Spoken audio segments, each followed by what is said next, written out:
wabarakatuh. Baik, Pak Doni, terima kasih telah datang di sini. Saya mau mencari Bapak selaku kepala sekolah anak SD Negeri Dharma Putra.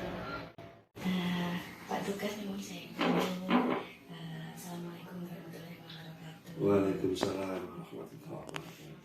Saya di sini mau memberikan beberapa pertanyaan kepada Pak Angkutan Mawasir sebelumnya. Baik Pak Doni, nama saya Bu.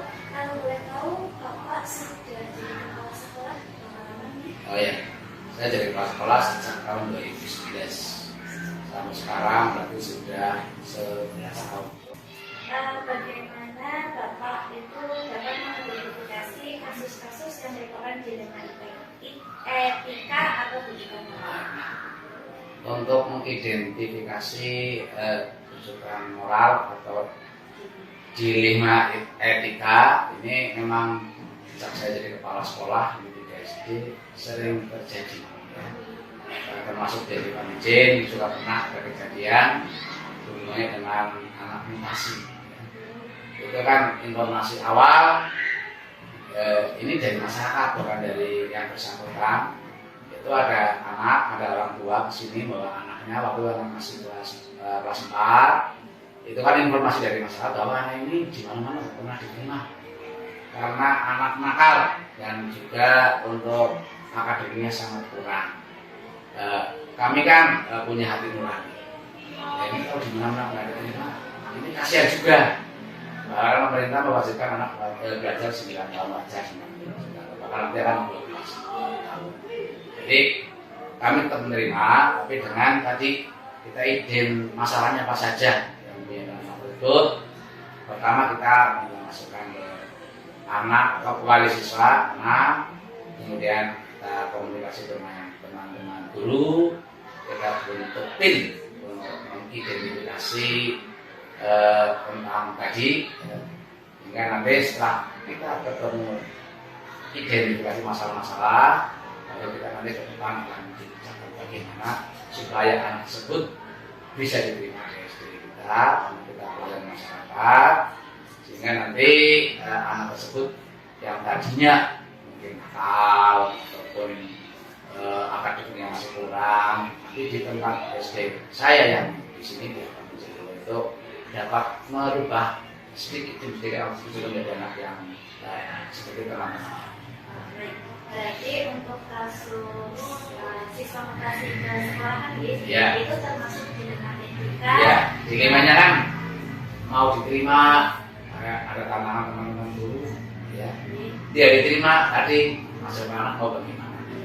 Jadi dilema di sini artinya benar ketika anak ini nanti diterima karena memang wajib, kemudian benar juga ketika tidak diterima karena alasan fisik anaknya yang sewu memang kurang seperti itu nih Bapak. Baik, berarti bagaimana Bapak menjalankan pengambilan keputusan di sekolah Bapak, terutama untuk kasus yang tadi, di mana ada 2 kepentingan yang sama-sama benar, sama-sama benar kan, atau sama-sama mengandung nilai kebajikan. Untuk mengambil keputusan anak tersebut mau diterima atau tidak, yang pertama kita komunikasi dulu. Yang pertama dengan teman-teman guru rendik di SD Negeri 2 Pamijeng. Kita juga minta masukan ke wali siswa, anak, dan juga masyarakat sebelum mengambil keputusan. Setelah kita ada kira-kira ada titik temu, ini tadi saya sampaikan kalau nggak diterima ini anak-anak kan kasihan masuk ke ya. Diterima tadi ya guru-gurunya, sehingga kami komunikasi dengan guru yang intinya memantau pada guru kita jangan sampai mendidik anak milih yang sudah pintar-pintar saja ya, semua harus kita layani ya. Setelah dapat itu baru kita putuskan oh ini memang wajib kita terima. Tantangan terberat ya dari masyarakat, terutama yang nanti putra-putrinya sekelas kan, karena sudah tahu loh bahwa anak itu nakal dan lain-lain, itu tantangan ya. Kemudian dari pihak sekolah juga tantangan juga, guru-guru yang akan mengajar anak tersebut kan termasuk beban, karena ini misalnya yang SD murid-murid yang sekarang ada sudah bagus-bagus, kedatangan anak yang jadi nakal dan kurang akademiknya, nanti malah menjual hal yang negatif, itu termasuk tantangan. Tapi kan kita atasi saja. Jadi kita komunikasi lagi, pendekatan dengan masyarakat. Ini kan ini juga putranya, anaknya orang, harus kita layani. Insya Allah nanti tidak akan mengganggu putra putri anak-anak yang ada di sini juga. Nah, baik Pak Yuni, berarti di sini apakah Bapak langsung menyelesaikan suatu permasalahan di tempat atau ada waktu-waktu tertentu atau jadwal untuk menyelesaikan suatu masalah? Tidak pakai jadwal. Kalau ada masalah baru kita buat tim. Berarti maksudnya di sini adalah ketika itu permasalahan yang urgent, Iya. baru saat itu selesai. Harus ya. Kan tidak tentu. Sudah dijadwal kan nggak ada masalah. Jadi Adakah seseorang atau faktor yang selama ini mempermudah atau membantu Pak Yuli dalam pengambilan keputusan, terutama pada kasus dilema etika? selain kami komunikasi dengan teman-teman guru, saya juga komunikasi dengan teman-teman kepala sekolah yang pernah mengalami hal yang sama. Sehingga nanti kita mudah untuk menyelesaikan masalah tadi karena ada masukan dari teman kepala sekolah SD yang lain. Intinya kita yang namanya di sekolahan di SD itu namanya keputusan itu harus dikomunikasikan dengan semua pihak. Jangan sampai kita mengambil keputusan yang salah sasaran. Saya untuk Pak Tugas, sudah berapa lama nih jadi kepala sekolah? Saya berarti 2014 8 tahun. 8 tahun. Berarti Pak Tugas yang Sewu selama 8 tahun ini pasti ada suatu permasalahan dengan Pak Tugas. Kalau bahasa sekarang mungkin demo ya. Tapi ini bukan demo.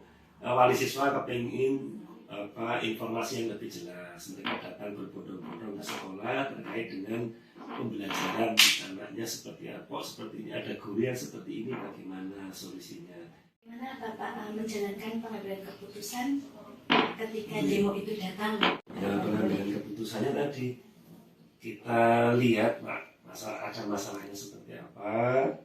Kalau sudah berarti kita prioritaskan, kita juga di hipotesis bahasanya ini seperti apa. Kemudian kita juga memikirkan nanti efek apa setelahnya saya sampaikan ini terjadi. Nah itu tentunya tidak lepas lagi kembali tadi kita timbuk bekerja dengan teman-teman guru yang ada di sekolah. Makanya saya tadi identifikasi, kemudian saya kumpulkan seluruh wali siswa kelas 1 lah katakanlah datang, kemudian saya undang guru kelasnya, kemudian di situ kita berdiskusi tentang permasalahan yang terjadi. Saya adakah tantangan dalam pengambilan keputusan tersebut? Jelas ada tantangannya tadi. Tantangannya karena pasti ada yang negatif, ada yang positif, ada yang setuju, ada yang tidak. Tapi sekecil mungkin kita tekan. Karena sebuah keputusan tidak akan 100% menyenangkan semua orang. Pasti ada hal-hal yang kecil. Nah oleh karena itu, yang tidak setuju, kita pun harus siap. Nanti apa yang akan saya sampaikan argumen kepada mereka yang tidak mendukung, karena seperti itu. Dalam menyelesaikan masalah kan tadi bisa di tempat, bisa di ruang waktu. Adakah Pak Tugas memiliki jadwal tertentu untuk menyelesaikan suatu permasalahan? Target ada, ya. Tinggal kita melihat permasalahannya. Jadi kalau tidak ada jadwal nanti akan terlalu malah menimbulkan yang tidak baik. Tetap kita jadwalkan. Katakanlah misalnya kita punya planning target 1 minggu atau 3 hari harus selesai. Jadi tetap ada. Jadi tetap ada target. Ya, tapi tergantung juga dengan masalah. Kalau kan harus sesuaikan hari itu juga bisa. Kenapa harus dibuat jadwal gitu.